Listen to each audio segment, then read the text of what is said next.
generally in this part of the theatre, because right now I'm feeling very strongly, you know, that there's something happening here. There's an energy that's obvious. Okay, so what I'm saying... Is it malevolent? Is it evil, would you say? Oh no, definitely, most definitely, and that's what particularly interests me, and that's a chilling thing as well. You know, let's face it, I've been here before. I've experienced many things. At the moment, I'm especially interested in this side of the theatre. Well, when you were here before and here for us last week, getting a sense of what might be around, you came up with one of the most disturbing images you've drawn for us. We can take a look at it now. What did you sense when this image, this face came to you? Well, you know, just to look at the image, and it might just seem quite theatrical looking in a way, but then this is a theatre. Let's face it, sure. There are people here dressed up playing parts. But it represents an anger, a very, very angry, abusive man. So not a victim, a perpetrator? A perpetrator. A perpetrator of, I believe, a crime. Someone who is able to manifest itself anywhere in this auditorium. That's what came across to me very strongly indeed. And as I say, tonight especially, this side. And I'm going to look out and I'm going to say to the people that are sitting out here now, you know, if you see anything, you hear anything, you've said it earlier on, let us know. Be very, very vigilant indeed. Well, let's welcome to the conversation Phil Wyman. Hello, Phil. Hiya. I suppose a theatre is a place of intense emotion. Yes. Is there any evidence that this kind of building can store emotion, even if it's just the emotion of an audience? They've seen murders enacted on this stage, people have been shot in the audience. Would this place almost record that? Some people would say that the very fabric of a building is capable of recording emotions and then playing them back like a cinema projection, if you like, over certain atmospheric conditions. I have to admit, I've done this place 5 times. I've investigated this 5 times, this place. And there are certain areas which do hold a foreboding sense of atmosphere. Including, when we did one of the investigations here previous, we had a very, very maniacal, dark, ominous laughter heard on one of the investigations. Now that to me says an awful lot about what the atmosphere and the atmospherics in this place can get like under certain conditions. And people are sensing that already. Thank you for the moment, gentlemen. Phil Wyman, of course our friend Brian Shepherd, and we want you to help at home. We have more cameras in this building than we've ever used on Most Haunted Live. You can help us, and Julian Clegg can tell us how. As ever, Most Haunted Live is all about you at home, you getting interactive, going onto our website to look at our webcams. Yes, we have 8 nights, 8 faces of evil, 8 webcams, more webcams than we've ever had before, and I want you to get in touch with your sightings. Now, the way to do that is to go to our website, mosthauntedlive.net, where you'll find our interactive map, and let's have a look at that now, which has our webcams. Webcam 1 is located where the ladies' toilets used to be. There it is. Webcam 2 is the stairwell. Webcam 3 in the dressing room. There it is, flashing up. And webcam 4 in the basement. And then let's move on now for the first time. Webcam 5 also in the basement there. Webcam 6 in the theatre foyer area. Webcam 7 located near one of the boxes. And webcam 8 located in one of the former bars. So there are all the webcams, and I want you to have a look at those very importantly. Look at the webcams on mosthauntedlive.net, and let's have a look at the webcams right now to see what they're doing. First of all, webcam 1, the former ladies' toilets. Already you're getting in touch. Many reports of an angry man looking straight into the camera on that webcam. So that's webcam 1. Let me know what you see through the evening. Moving on, webcam 2, the stairwell area. There it is now. Already sightings there. Small figures, possibly 2 girls playing on the floor. Very interesting. Thank you for those sightings. Webcam 3, the dressing room. Lots of light activity there. Orbs, flickering lights, a white light mentioned several times as well. And webcam 4, let's move on to that one, the basement. Many sightings of a dark figure in the doorway on that one on webcam 4. Now as the evening goes on, we'll switch from those first 4 webcams to the next 4 webcams. So let's move on to webcam 5, bringing that up now, the basement area, but the far end this time. You can see that there. If you see anything there, let me know. And then webcam 6 in the foyer area. There it is. They're important to give me times when you see these, because then we can get a pattern with lots of viewers' sightings on these ones. Moving on to webcam 7, located near one of the boxes. And there, what can you see? If you can see something, let me know. And webcam 8, located in one of the former bars.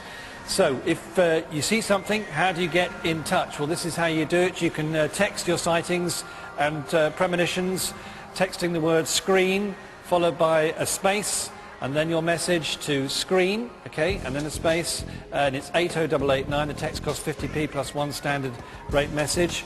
Don't forget you must be over 18 to get in touch with Most Haunted Live. That is important, and of course do say where you are and where you're from as well. More from Interactive to come a little bit later on. Paul, back to you. Thank you, Julian. The people here in the audience are telling me they are sensing a really odd cold breeze, like a column of cold air coming across from this side of the auditorium here in the Morecambe Winter Gardens. Now we have to take a very short break. We're going to be back with Yvette and the investigations team before you know it. But first, as we say goodbye to this part of the programme, here's a reminder of the fantastic competition we are running between now and Saturday night on Most Haunted Live. Every night we're giving you the chance to win some fabulous prizes. Tonight's prize is this sleek white Apple MacBook with a glossy wide screen and stereo speakers, perfect for watching our webcams, together with a Samsung Jet mobile phone from Virgin Media and a pair of tickets to the next Most Haunted Live event. And there's even more. Every time you enter one of our competitions, you'll go into a draw to win £1,000. For your chance to win, simply answer the following question. Which part of the UK did the Most Haunted Live team visit for Halloween this time last year?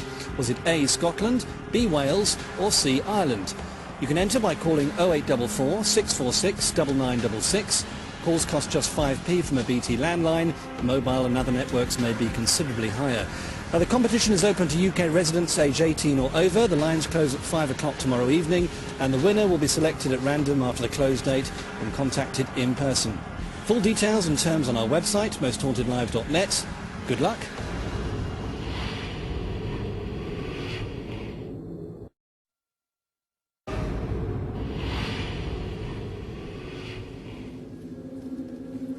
A warm welcome back to our most ambitious, Most Haunted Live ever. 8 nights, 8 faces of evil. This is an experiment, a paranormal investigation beginning tonight and lasting all the way to Halloween from here, Morecambe Winter Gardens. A disused theatre, built in 1897, unused since 1977. Still a beautiful building, but crumbling, dilapidated in parts. And Yvette Fielding and the team have been here before and had some absolutely amazing results. And following our séance a little earlier in the show, it is now time for the investigation proper to begin. I would ask for quiet, please, from the audience and their best of attention, and please watch closely at home. You can help us in the investigation. Let's join now Yvette Fielding and the team. Okay, guys, let's keep going up these stairs. We're actually heading towards a particular area where the rest of the crew are. Now, what I'm interested in, and I'm going to ask you in a minute, Chris, is this gentleman that, you know, you encountered, and particularly Carl and Kath were sort of sensing by them. They could smell this horrible odour. I hope that he's, you know, follows us really. You know, we really want to find out who he is, really, don't we? Yes. But before we get more information on that, Kieran, how are you feeling about tonight's investigation? Well, I'm quite excited about it because as a team, we've been here before. So, you know, we've had experiences. We know that the place can actually deliver. But I'm a little bit concerned about the psychology of the cellar and how that may affect people, just the way it looks, but also given Phil and Carl's experience when they did the investigation last night, how is that going to affect the rest of the team knowing that stuff happened? I know that, from just looking there, Stuart, you're all right, you're coming back, creaking on the floorboards. I know that and in the Anne, Alcock, she basically has had to go off and do an investigation on her own in the basement. We'll find out how that went on a little bit later on. Brave, brave woman. Let's just introduce you to... I want everybody in the audience and everybody at home to know exactly who is here. So if we do get any phenomena, poltergeist activity and so on, you're actually, you know, we know who's who and where everybody is. Good. So of course there's Chris on camera. We all know Chris. Okay, do you want to take it round? We've got Stuart. And we've got Damien. And we have Simon, we have Robert, who is our production manager. Basically, he sets out everything for us, don't you, sort of Ouija boards and things like that. So he has a big box of tricks for us. Obviously, Mr. Beattie, Carl Beattie there. Hiding behind Carl is Kath. We have Matt on sound, and we have Nick Key now. I just want to ask you, this is the first time we've seen you, Nick, since the last time we saw you on the live show, and you had something awful happen to you then. You had to leave, didn't you? Yeah, I did. I had felt like sort of electric sort of shock feeling in my across my stomach. Yeah. Like I was being sort of It was jabbed with a horrible, prod or wasn't it? something. Really, out, really doubled worried over about the you. plane, And yeah. you weren't quite sure, because you'd never done the show No. before, what to expect. No, so at let's all. hope nothing like that happens tonight to indeed. you. Yeah. Absolutely. And of course we've got Kieran and our lovely Chris and myself. And just round this corner here, we have our lovely sound team. And we have two gentlemen